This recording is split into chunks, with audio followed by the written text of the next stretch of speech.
잘 오셨습니다. 음. 오늘 어버이 주일을 맞이해서 예배하는 자리에 나오신 여러분 모두를 진심으로 환영합니다. 지난 주일에 우리는 에베소서 6장 4절 말씀을 본문으로 해서 슬기로운 부모 생활이라는 제목으로 말씀을 전했습니다. 오늘은 1절부터 3절까지의 말씀을 중심으로 슬기로운 자녀 생활이라는 제목으로 하나님의 말씀을 전하려고 합니다. 오늘이 어버이 주일인데요. 사실 목사에게는 모든 설교가 다 부담스럽지만 특별히 가장 부담스러운 설교 주제 두 가지가 있다면 그 중에 하나는 효도에 관한 설교고 또 다른 하나는 사랑에 관한 설교입니다. 이유는 아시겠지요? 이유는 충분히 아시리라 생각이 됩니다. 아무리 노력해도 이 부분에서만큼 늘 부족함을 느끼는 것이 우리의 모습인 것 같아요. 효도한다고 하지만 늘 아쉽고 부모님 생각하면 미안하고 부끄럽고 죄송스럽고 서로 사랑하며 살아갑시다 말하지만 사랑하며 살아가야 된다는 거 잘 알지만 우리의 모습을 돌아보면 얼마나 뾰족하고 날카롭고 누가 나에게 한마디 하면 참지를 못하고 불쑥불쑥 쏘아대다가 나중에는 후회하는 그런 일들이 얼마나 많은지 모릅니다. 그러나 오늘 어버이 주일을 맞이해서 다시 한번 우리를 낳으시고 길러주신 부모님의 은혜를 생각하면서 하나님 앞에 부족한 점이 있었다면 회개하는 마음으로 또 새롭게 고칠 수 있다면 새롭게 고쳐진 모습으로 우리 부모님을 대할 때 우리 부모님이 얼마나 기뻐하시고 또 하나님께서 얼마나 흐뭇해 하시겠습니까? 그런 마음으로 오늘 말씀을 함께 나누려고 합니다. 여러분, 우리 부모님들에게 있어서 최고의 기쁨과 최고의 자랑과 영광이 무엇인지 아십니까? 그것은 바로 자식들로부터 공경을 받고 사랑을 받으시면서 남은 여생을 보내는 거예요. 반대로 가장 서러운 일이 무엇인지 아십니까? 내 몸으로 낳고 내가 평생을 기른 자녀들로부터 무시를 당하고 버림을 당하는 거지요. 그것보다 가슴 아픈 일은 없다라고 하는 거예요. 여러분, 우리 부모님들의 입장에서 다른 사람도 아니고 이웃 마을의 누구도 아니고 내가 낳은 자녀에게 내가 평생을 사랑하며 기른 그 자녀에게 무시를 당하면서 살아간다면 여러분 그것보다 더 서러운 일이 어디 있겠나요? 소설가 신경숙 씨라고 아실 것입니다. 그분의 책 중에 엄마를 부탁해라고 하는 책이 있는데요. 그 첫 문장은 이렇게 시작되어집니다. 엄마를 잃어버린 지 벌써 일주일째다. 그런 충격적인 문장으로 시작을 합니다. 그 내용은요. 치매에 걸린 박소녀라고 하는 할머니가 시골에 계신데 자녀들이 명절에 또 어버이날에 고향까지 가는 게 귀찮으니까 어머니 혼자 서울에 올라오세요. 그래서 어머니가 자녀들을 보러 서울에 올라온 거예요. 근데 이 어머니가 치매에 걸렸다는 걸 자녀들은 전혀 몰랐습니다. 어머니가 서울에 왔는데 갑자기 아무것도 생각나지 않는 거예요. 어머니 나름대로 자녀들 집을 찾아다니다가 그만 길을 잃어버리고 맙니다.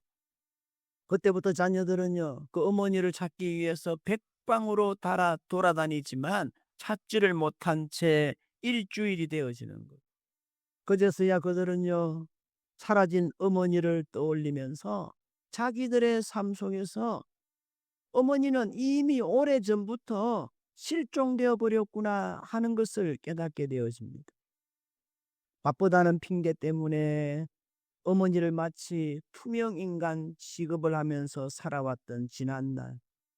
어머니의 생일날이 되었음에도 불구하고 어머니가 그동안 치매에 걸린 줄도 모르고 자기들이 시골에 내려가는 그 번거로움 대신에 어머님 혼자니까 편안하게 올라오세요. 그랬었는데 그렇게 해서 어머니가 올라오셨는데 어머니 생일상 받으러 올라오셨는데 그만 잃어버리고 말한 거예요. 그걸 깨닫는 순간에 야, 우리는 오래전부터 이미 어머니를 잃어버리고 살았구나. 여러분, 이 소설에 나오는 이 어머니의 모습이 또 이 자녀들의 모습이 혹시 오늘 우리의 어머니의 모습은 아니고 또 오늘 우리 자신의 모습들은 아닙니까? 우리 역시도 바쁘다고 멀리 떨어져 있다는 그런 핑계 때문에 어머니를 마음으로부터 일찍 떼어놓지는 않으셨습니까? 여러분 한번 생각해 보십시오.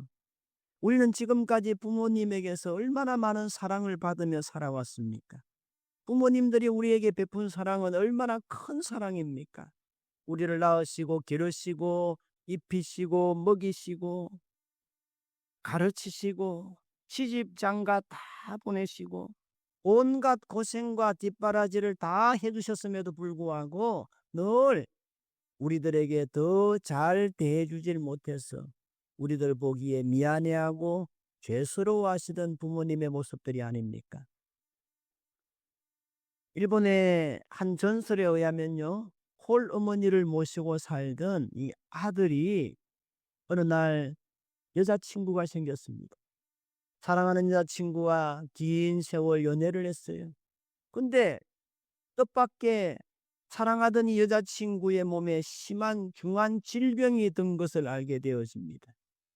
백방으로 좋은 약을 찾아보았지만 자기 애인을 살릴 수 있는 약은요, 방금 죽은 사람의 따뜻한 간을 먹으면 산다. 전설이니까 그렇게. 그런 이야기가 있는 거. 따뜻한 간을 먹으면 산다는 거. 이 청년은요, 따뜻한 사람의 간을 어떻게 구하겠어요? 고민하다가 연세 드신 어머니가 떠오른 거예요. 우리 어머니 이제 사실 만큼 살았고 우리 어머니의 소원은 나 장가 가는 거 아니냐? 어머님도 이해하실 거야. 그리고는 어머니를 죽이게 됩니다. 그 어머니의 간을 끄집어내어서 자기 사랑하는 애인에게 주려고 막 달려가는 거예요. 미안하기도 하지만 또 이 약 먹으면 우리 애인이 산다는 마음의 기쁨으로 막 달려가다가 그만 돌부리에 걸려서 넘어지는 거예요. 그 순간 아들이 보자기에 사서 들고 가던 간, 엄마의 간이 입을 열어서 이야기하는 거. 아들아, 다치지는 않았니? 왜 그렇게 빨리 가? 조금만 천천히 조심조심해서 가거라. 여러분, 이게 우리를 사랑하시는 이 세상 모든 어머님들의 마음이고 부모님들의 마음이 아니겠습니까? 우리나라에서도요, 몇 년 전에 2020년인가 그렇게 기억을 하는데 통영에 사시던 한 할머니의 사연이 알려져서 우리 모두에게 잔잔한 감동을 준 적이 있지. 이 시간 그 할머니의 가난 동영상을, 짧은 동영상을 같이 잠깐 보시도록 하겠습니다. 예, 동영상이 준비되는 동안에 준비됐네요. 예.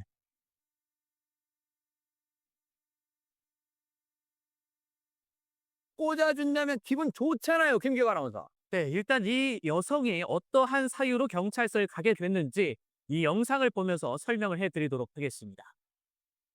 자, 한 여성이 경찰서에 와서 무언가를 내미는데요. 꼬깃꼬깃 지폐처럼 보이고요. 그리고 내 차량에 누군가 손잡이에 떡과 간식거리들을 묶어놓는다라고 신고를 하게 됩니다. 네.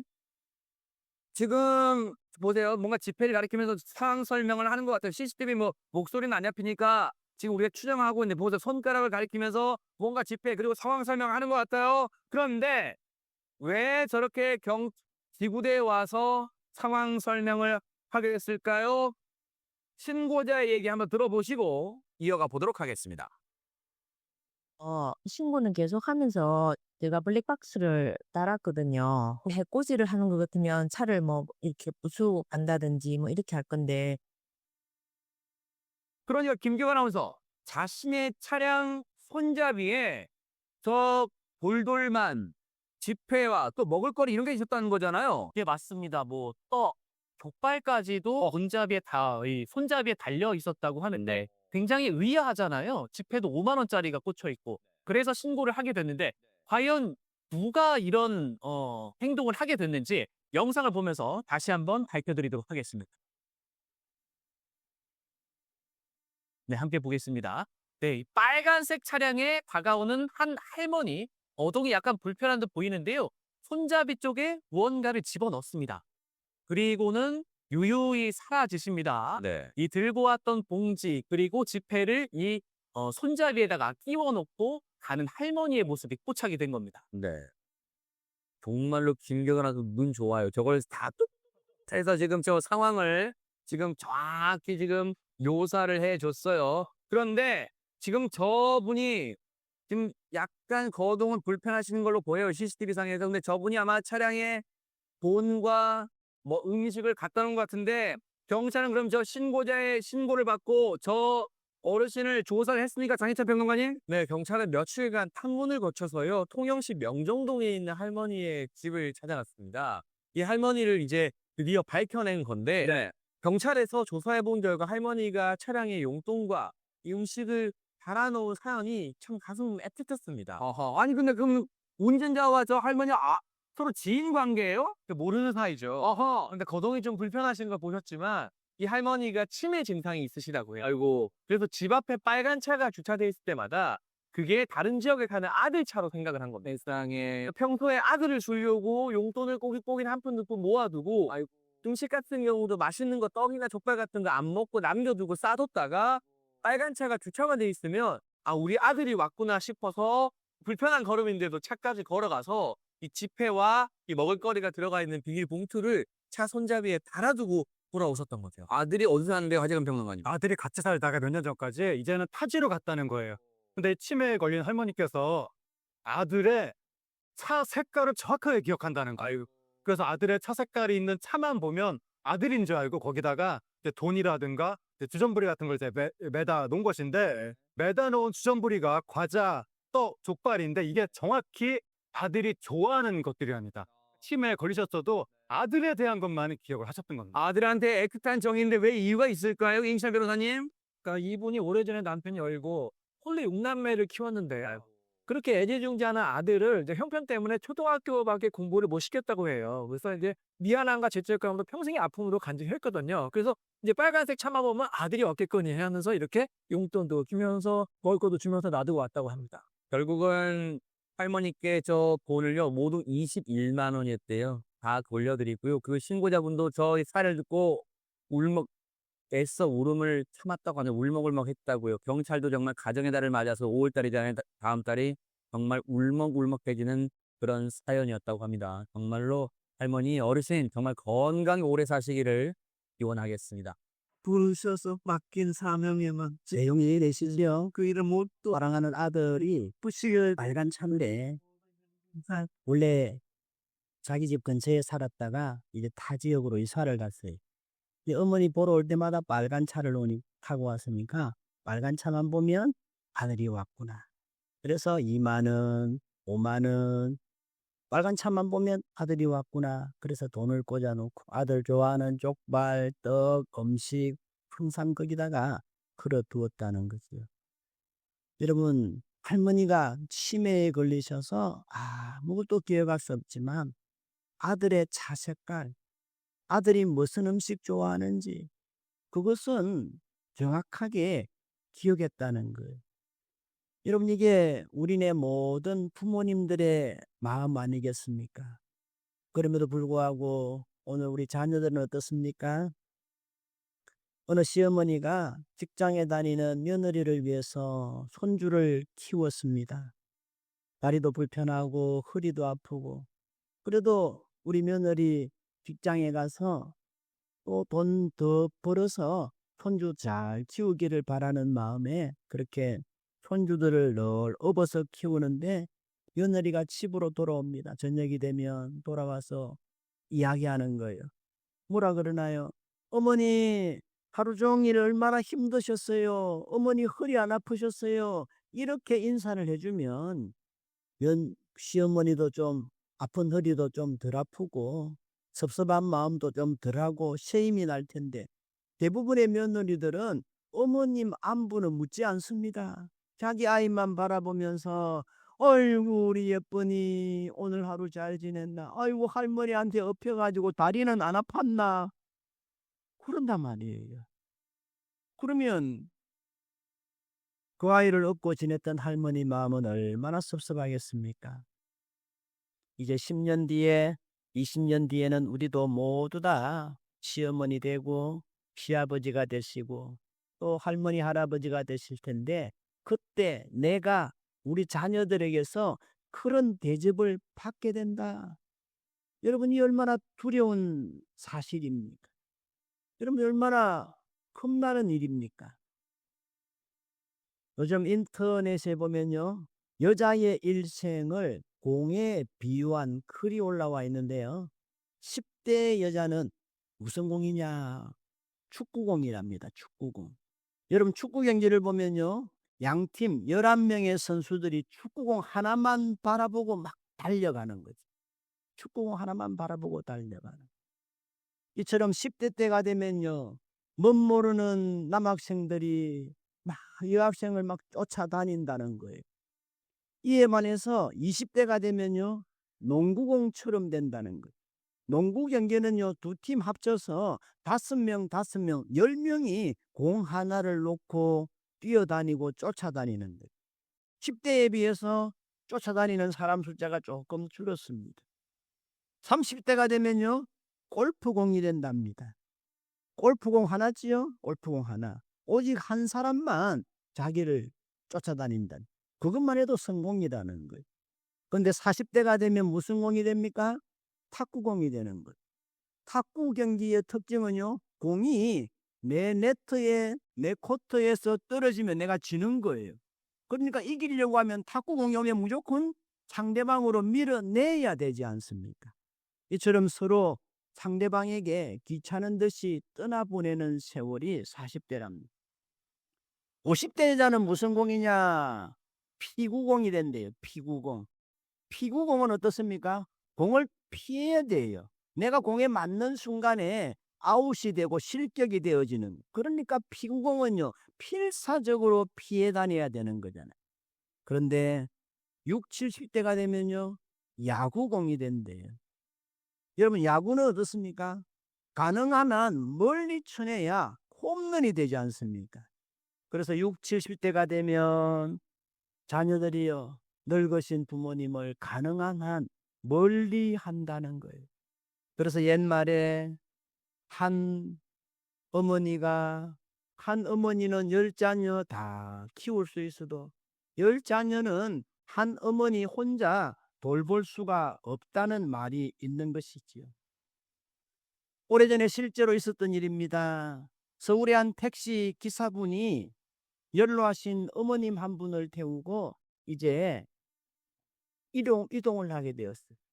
차량에 타신 택시에 타신 할머니가 쪽지를 주면서 여기가 우리 딸네 집 주소니까 여기로 갑시다.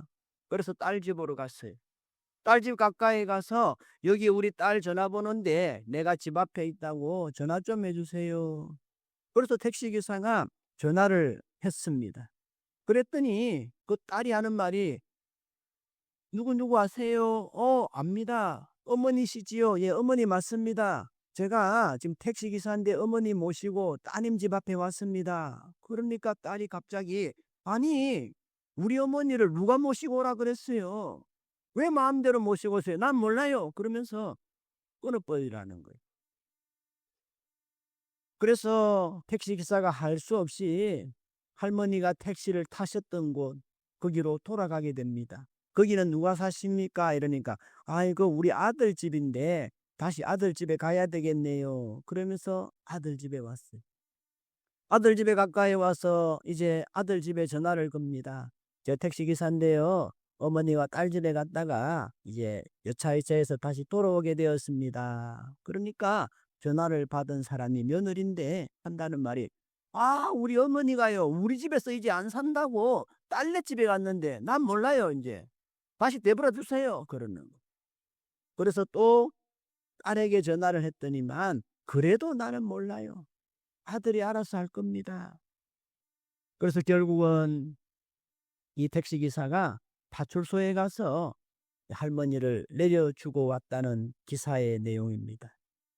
여러분, 우리 부모님들이 아무리 우리에게 섭섭하게 한다 한들 우리를 낳으시고 길러주신 부모님이 우리에게 이런 대우를 받으셔야 되겠습니까?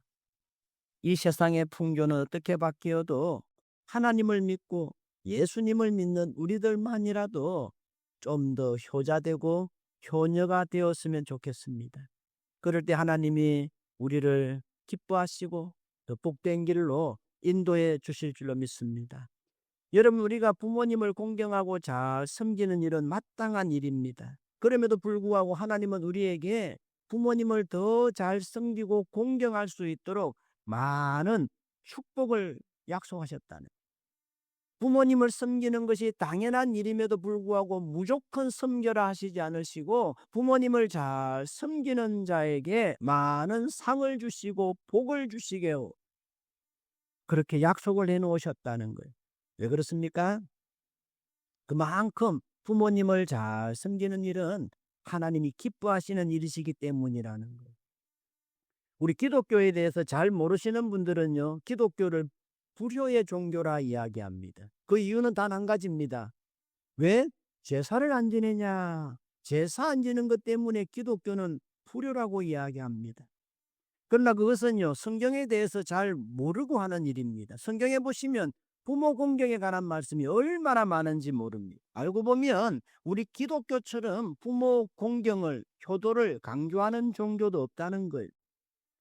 서울 강남교회 은퇴하신 김성광 목사님, 오산리 순복음 금식기도원 고 최자실 여자 목사님의 아들이시지요. 근데 이 김성강 목사님 간증집에 보면요, 이 목사님이 고등학교 때 엄마 말을 안 듣고 사춘기 시절을 지나면서 엄마 애를 많이 먹였다 그래요. 그러던 중에 하루는 어머니 최자실 목사님이 아들 자기를 부르더라는 것. 아들아, 이리 와봐. 내가 성경을 읽는데 너무 귀하고 좋은 말씀이 있네. 우리 이 말씀 같이 한번 읽어보자. 그러면서 성경을 쫙 펼쳤다는 것. 거기 펼치니까 잠언 30장 17절 말씀이 거기에 있습니다. 같이 읽어보겠습니다.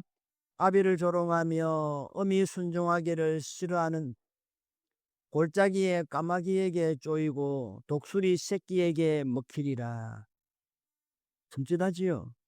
아들이요, 갑자기 이 말씀을 듣는 순간에 자기도 모르게 손이 눈으로 가는, 내 눈이 있는지 보는 거예요.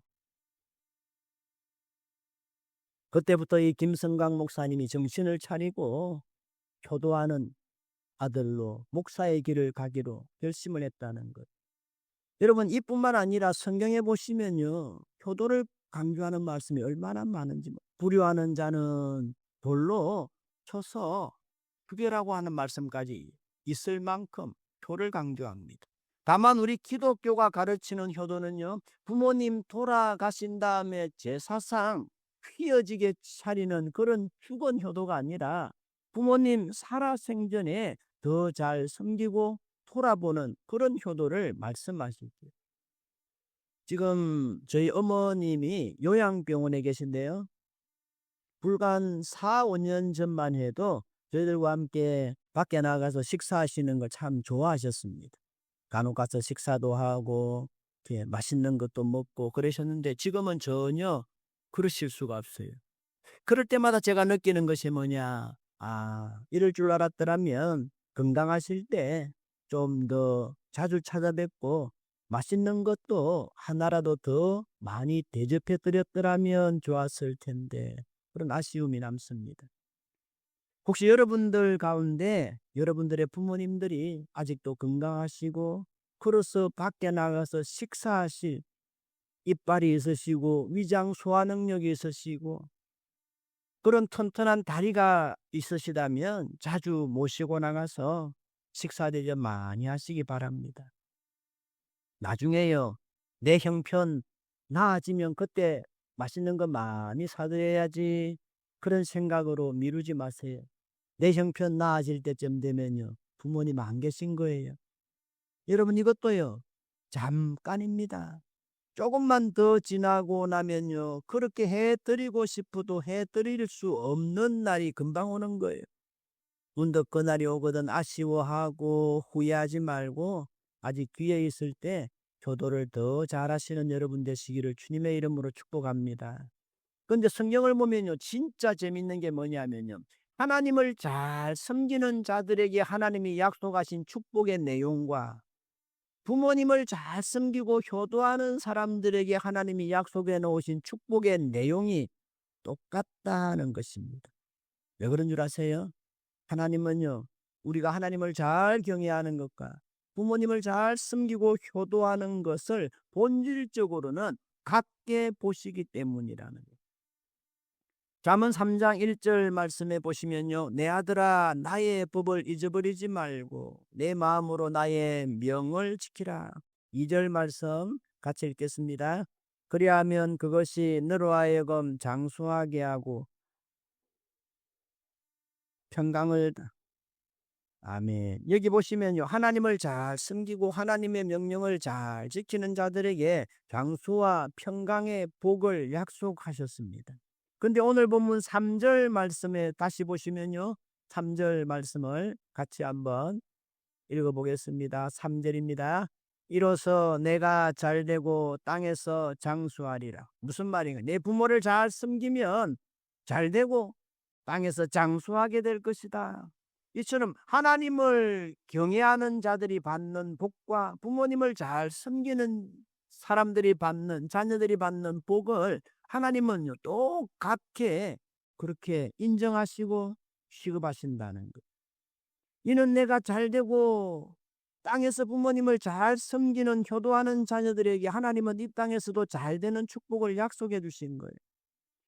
우리가 잘 아는 세계 제1의 암 전문의, 제가 전에도 한번 소개해드렸던 원종수 권사님의 이야기가 있지요. 이분이 고등학교 때 일입니다.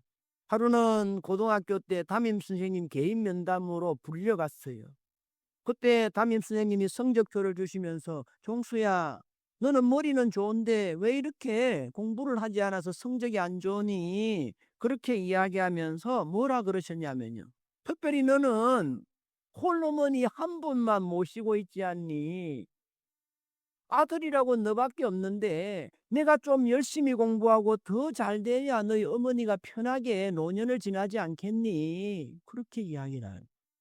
근데 그 이야기를 들으면서 이 원종수 권사님이 충격을 받는 거예요. 아, 그렇구나. 우리 어머니에게는 나밖에 없구나.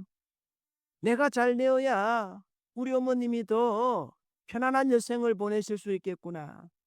그 홀로 되신 어머니를 생각하면서 그때부터 죽기 살기로 열심히 공부했다는 거예요. 그래서 성적이 점점 올라가게 되고요. 마침내 서울대학의 의과대학의 수석으로 졸업을 하게 되어집니다. 근데 여러분, 이분이 거의 좋지 않았던 바닥 같은 성적에서 어떻게 수석의 자리까지 올라갈 수 있었습니까? 자기를 위해서 수고하시는 어머니를 생각하면서 어머니를 위해서라도 내가 좀 더 열심히 공부해야 되겠다. 바꿔 말하면 홀로 되신 어머니를 생각하면서 어머니에게 효도하려고 하는 그 간절한 마음을 보시고 하나님이 지혜를 주신 거예요. 이 땅에서도 잘 되리라고 하는 그 약속을 하나님이 이루어 주셨다는 거예요. 일본에서 두 아들과 함께 살아갔던 한 어머니가 어느 날 잠깐 일을 하고 바깥에서 일을 보고 돌아온 사이에 집에 불이 났습니다. 밖에서 돌아온 어머니는요, 자기 집이 불타는 그 속에서 그 집안에 있을 두 아들을 생각하면서 집 안으로 뛰어들어간, 사람들이 못 들어가게 안 됩니다. 지금 들어가면 타 죽습니다. 그래도 아들 다 죽어버린 다음에 나 혼자 살면 뭐 하겠습니까? 그러면서 이불을 뒤집어 쓰고 들어가서 온몸에 화상을 입고 이불에 두 아들을 싸서 밖으로 데리고 나오게 됩니다. 나오는 중에 지붕에 기둥이 무너지는 바람에 다리를 다쳐서 그때부터 다리를 절게 되었습니다. 어머니는 온갖 굳은 일을 다 하면서 두 아들을 보란듯이 키웠습니다. 그 어머니의 희생 덕분에 하나들은 동경대학에, 하나들은 와세다 대학에서 그렇게 입학을 하고 열심히 공부해서 이제 어느 날 우수한 성적으로 졸업을 하게 됩니다. 졸업하던 아들들의 모습을 보고 싶었던 어머니는 먼저 큰아들의 졸업식이 있던 날 동경대학을 찾아갑니다.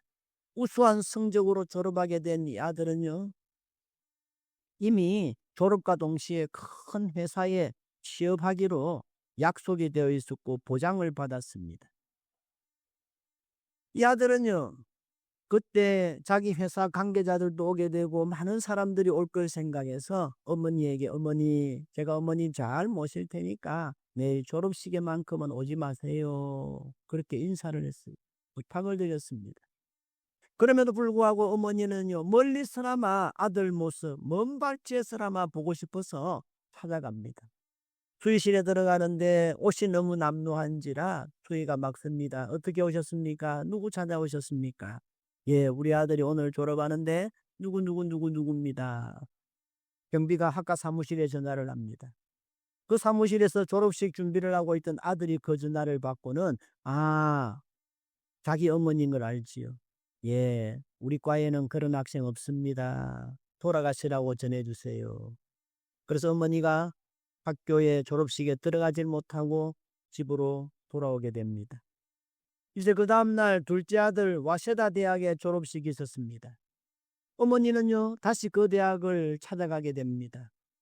그렇지만 어제 큰아들 졸업식에 갔다가 당했던 그 모습을 기억하면서 차마 들어가 보지도 못하고 경비실에도 가서 물어보지도 못하고 그냥 조문 앞에만 서성이며 왔다 갔다 하고 있었습니다. 그때 마치 둘째 아들이요, 대충 그 이야기를 전해 듣고 혹시나 우리 어머니가 오셨다가 그냥 돌아가진 않을까 그런 마음에 학교 정문 앞에서 기다리고 있다가 저기 어머니의 모습이 보이는 거예요. 다리를 절뚝이면서 학교 정문에 서성이다가 이제 뒤돌아서서 가는 어머니의 모습을 보고 이 둘째 아들이 달려가는 거예요. 어머니 가시면 안 돼요. 가시면 안 됩니다. 그 어머니를요, 덜쳐업고 졸업식장에 조금 늦었으니까 어머니 기다린다고 열심히 어머니를 모시고 졸업식장에 뛰어 들어갑니다. 어머니는요, 너무 부끄러운 거예요. 그 주변의 사람들을 보니까 정말 쉽게 차려입은 귀부인들이 값비싼 액세서리로 자기의 몸을 치장한 여인들이 수없이 있는데 그 속에서 초라하고 남루한 모습에 자기를 업고 가는 아들을 생각할 때에 그 아들이 얼마나 체면이 서질 않겠냐는 마음에 그 아들의 등을 두드리면서 아닙니다. 나는 당신 어머니가 아니에요. 사람 잘못 보셨어요. 여기서 그냥 내려주세요. 그렇지만 이 아들은요, 끝까지 그 어머니를 안고 졸업식 단상까지 찾아갑니다. 마침 이 아들이 와세다 대학에서 수석으로 졸업을 하게 되어서 마지막 졸업 인사를 하게 되어집니다. 답사를 하는 거지요. 자기가 앉아있던 그 자리에 이제 어머니를 앉히고 단상에 올라갑니다. 그리고는 이야기합니다. 저기 앉아있는 저 어머님이 저의 어머님이십니다. 어릴 때 저희 집에 불이 났었는데 아무도 들어가지 않는 그곳에 저희 어머님이 이불을 쓰고 뒤집어 쓰고 오셔서 저희 아들과 저의 형과 저의 목숨을 살려주셨습니다. 그 때문에 온몸에 화상을 입고 다리도 절게 되셨습니다. 그렇지만 그 어머니의 희생 때문에 오늘 저와 저의 형이 이 자리에 있을 수 있었습니다. 그렇게 소개를 하고 이제 어머니에게 영광을 돌릴 때에 많은 사람들이 감동을 하고 박수를 치는 거예요. 그때 마침 그곳에 그 대학의 졸업 행사 취재차 와 있던 방송국 기자들과 텔레비전 방송국 텔레비전에 이 아들의 그 모습이 전파를 타고 소개가 되어지고 전국적으로 알려지게 됩니다. 텔레비전을 지켜보던 한 회사의 큰 회사의 사장님이 아들이 없었어요. 자기 회사 후계자를 누군가를 세워야 되는데 딸밖에 없어서 어떻게 할까 그랬는데 그 방송에 나온 그 둘째 아들의 모습을 보고는 야, 저 사람이라면, 저 사람처럼 어머니에 대한 효도하는 마음이 지극한 사람이라면 얼마든지 우리 회사도 살리고 우리 사원들도 사랑하게 될 거야. 방송국에 연락을 해서 사이로 삼았다는 거예요. 이에 반해서 어머니를 매몰차게 내팽개쳤던 큰아들은요, 나중에 또 다른 방송국 기자에 의해서 그 사실이 알려지게 되는, 그 이야기를 전해들은 원래 이 아들이, 큰아들이 졸업하면 취업하기로 되어 있던 그 회사의 사장님이, 그런 사람은 우리 회사에 들어오면 안 됩니다, 그렇게 해서 회사의 입사마저도 취소가 되었다는 거예요.